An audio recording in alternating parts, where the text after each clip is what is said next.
Nang umagang yon ay doon ko napagtantong hindi niya pala talaga kami tanggap. Batid ko na kung bakit. Kung bakit gano'n na lamang ang pagsalubong niya sa akin nang dumating kami sa kanila. Mali ako ng pag-aakalang marahil dala lamang ng babaeng sumugod sa kanya ang sama ng loob na nararamdaman niya. Iba pa pala. Binati ko silang dalawa na makalapit na ako. Nakita kong bagay nagulat ang ginang nakausap ni Nang Rosing. Habang ang matanda naman napaismid lang at nagkunwaring nagwawalis. Magandang umaga, Ineng. Mapait na bati sa akin ang ginang nakausap ni Nang Rosing.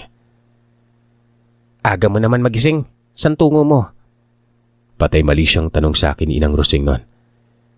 Sinabi kong sa tindahan, nabibili ako ng asin at bawang, na magluluto ako ng almusal. Wag na. Ako na lang at baka makita ka pa ng ibang kabaryo namin. Ano pang masabi ng mga yun kapag nalamang nagdadalang tao ka na bago pa kayo ikasal ng anak ko? Ako na lang ang bibili. Suwestyo nito at sinabihan pa akong pumasok na sa loob ng bahay. Tanging pagtango na lamang ang naging tugon ko at muli nang pumasok nun. Hindi na nga ako nakapagluto pa dahil hindi naman talaga bumili ng asin at bawang ang ina ni Abok. Magmula ng araw na ito ay mas ramdam ko na ayaw sa akin ng magiging biyenan ko. Na ayaw nitong naroroon ako sa bahay nila. Hindi natatapos ang araw nang wala itong pasaring sa akin. Magmula din ang araw na yon ay bigla na lang nag-iba ang pakiramdam ko sa sarili. Pakiwari ko'y may mga nakabantay sa lahat ng kilos ko.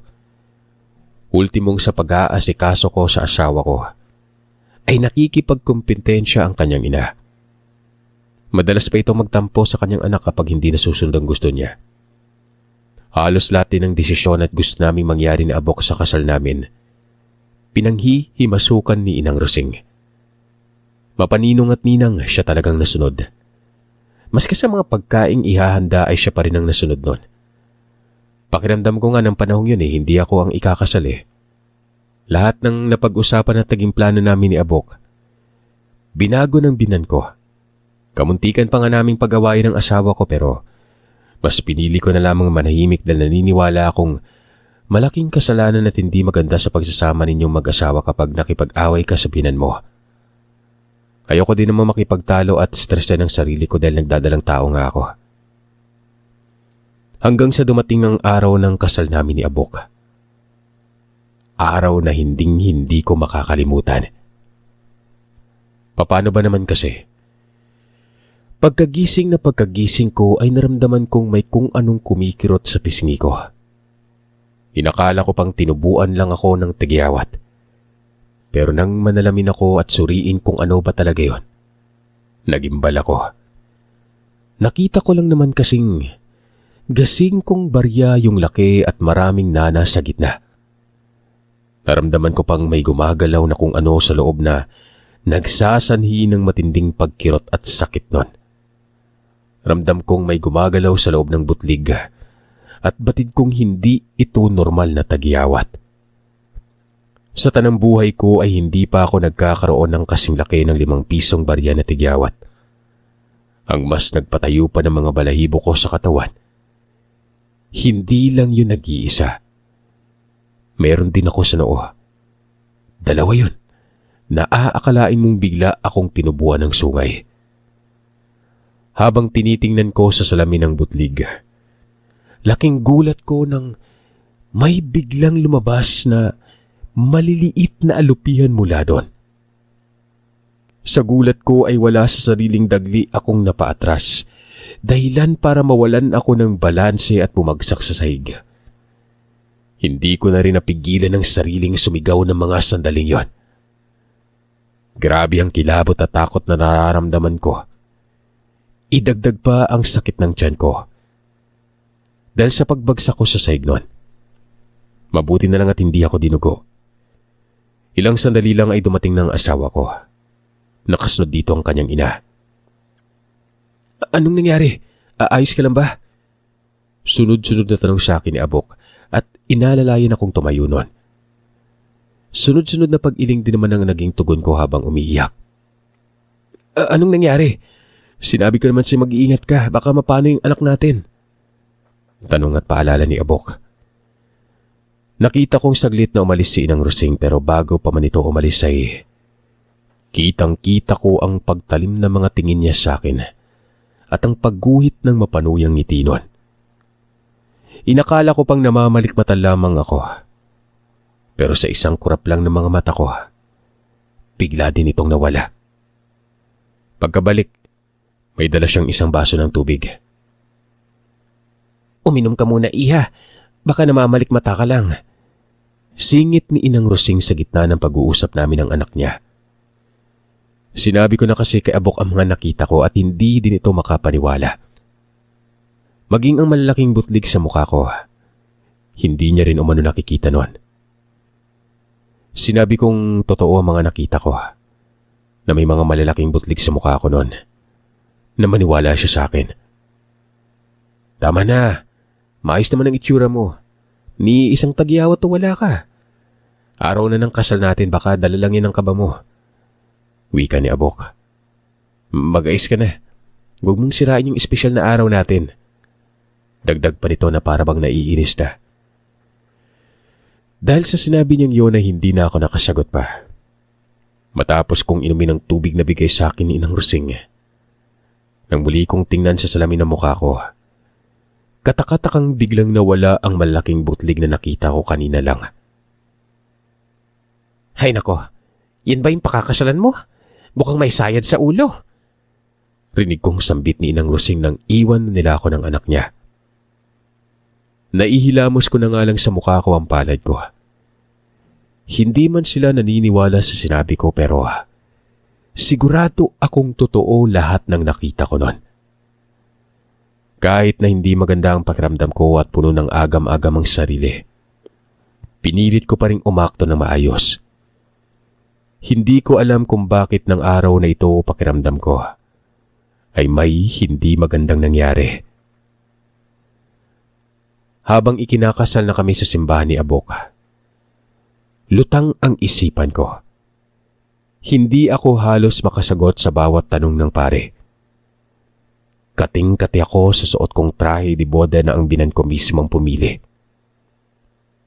Hanggang sa natapos ang seremonya sa simbahan, ni katiting na saya, wala akong nararamdaman. Oo, at ngumingiti ako sa harapan ng mga bisita. Pero sa kaloob-looban ko ay hindi ako masaya nun. Tila ba may kung anong nagnanakaw ng sayang dapat kong maramdaman ng araw na ito. Papauwi pa lang sa bahay ng binan ko ay hindi ko na maiwasang kamuti ng likod ko. Kating-kati talaga ako nun. Kaya naman pagdating sa bahay, diretso ako sa silid naming mag-asawa. Pilit kong hinuhubad mag-isa ang suot kong trahe de boda. Nang tuluyan ko na itong mahubad ay kinamot ko ng kinamot ang likuran na. Hanggang sa natigilan ako nang may makapako doon. Saglit ko pang pinakiramdaman kung ano yon. Hanggang sa tuluyan ko itong makuha. Nanlaki ang mga mata ko nang makita kong malaki at mahabang kulay pulang bulate ang nasa kamay ko noon. Buhay na buhay pa ang bulating ito at gumagalaw-galaw. Nang salatin ko pang muli ang likuran ay hindi ko maubos-ubos ang mga bulating naroroon. Nang tingnan ko sa salamin, napasigaw ako ng pagkalakas-lakas dahil sa nakita ko. Kitang-kita lang naman kasi ang nagkukumpulang mahahaba at malalaking bulate sa likuran ko noon. Doon ko napagtantong yun ang nagsasanhi ng pagkate ng likod. Ramdam kong nagpupumilit na makapasok ang mga ito sa loob ng balat ko noon.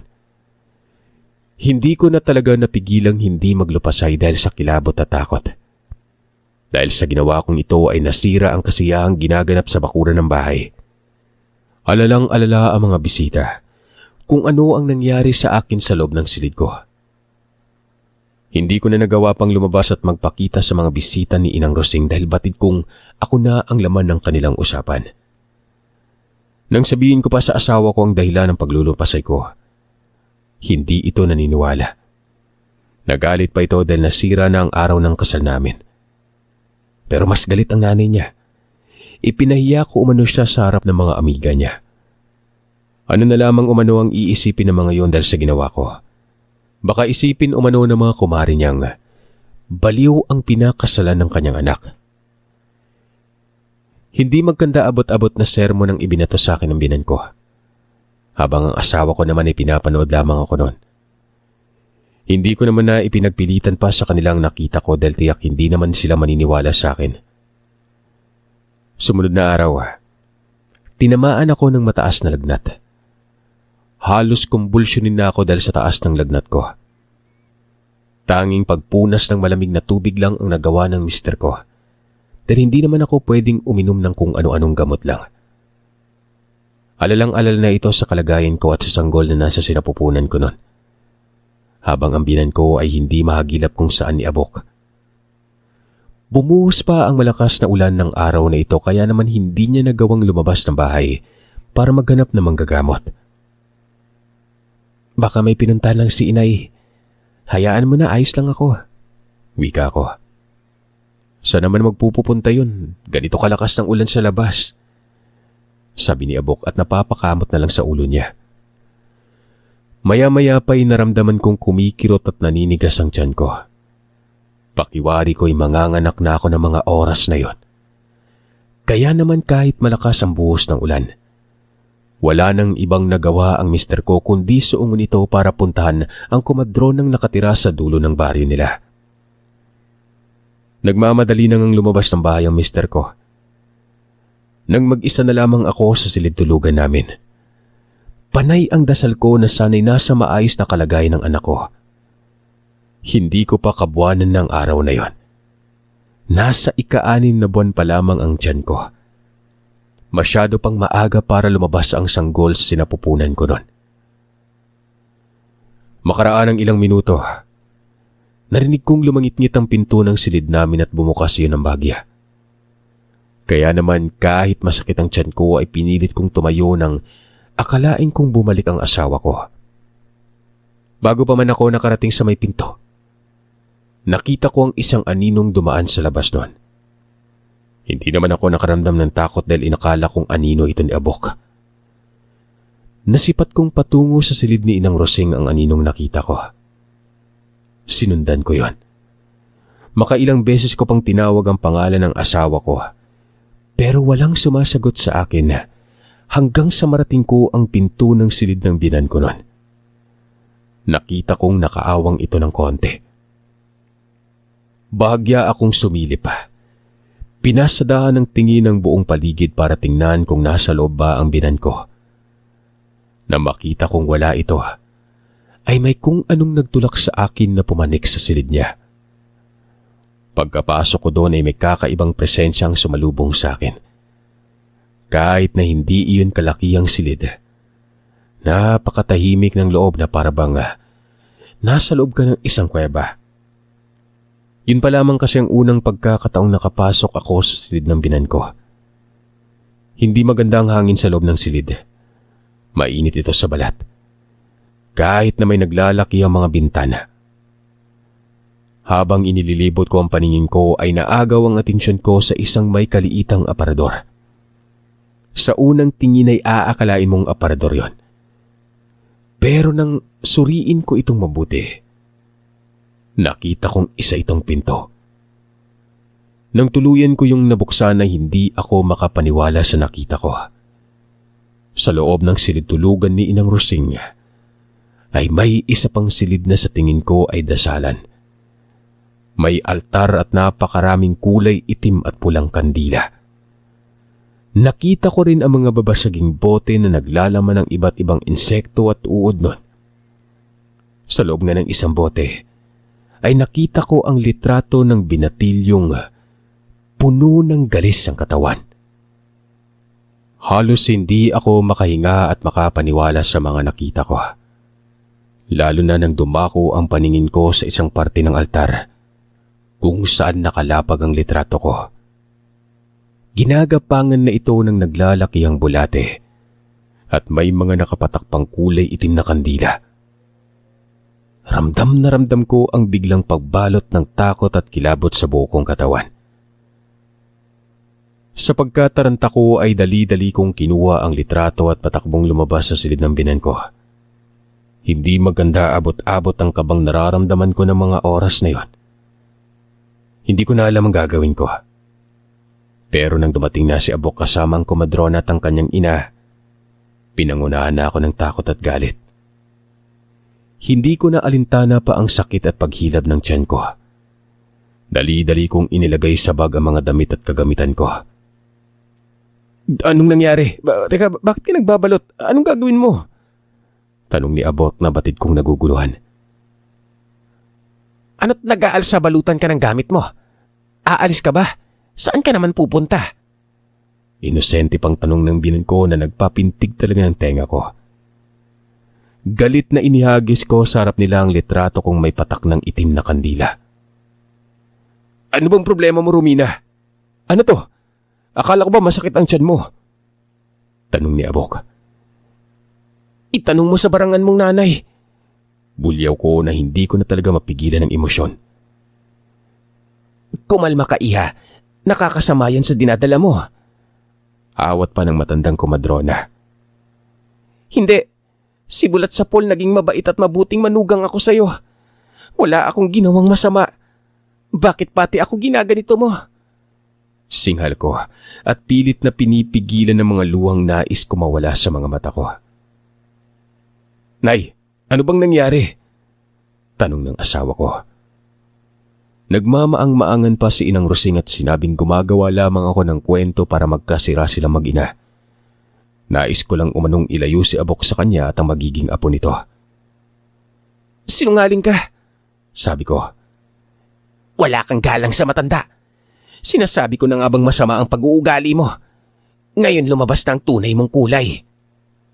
Galit na sambit ni Inang Rosing at dinuduro-duro pa ako. Sa galit ito ay hindi ko inasahan ang pagsugod nito sa akin at pinagsasasampal ako nun. Mabilis naman umawat si Abok at pumagitna sa amin. Sa inis ko ay hinila ko ang asawa ko patungo sa silid ng kanyang ina. Nang mapagtanto ni Inang Rosing ang bala kong gawin, panay ang harang nito at pinipigilan kaming makapasok sa loob ng kwarto niya. Ano ba talagang tinatago mo, Nay? Anong ginagawa mo? Hindi naman magkakaganito ang asawa ko kung wala kang ginagawa eh. Kilala ko yung asawa ko. Tanong ni Abok sa kanyang ina na mababakas ng pagkainis sa kanyang mukha. Mas kilala mo ba yan kaysa sa akin na ina mo?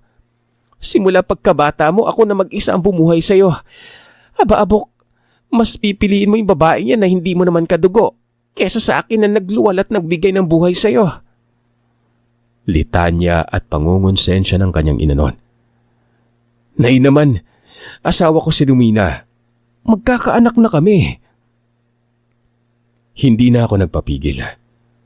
Iwinaksi ko si Inang Rosing para makadaan kami papasok sa silid nito.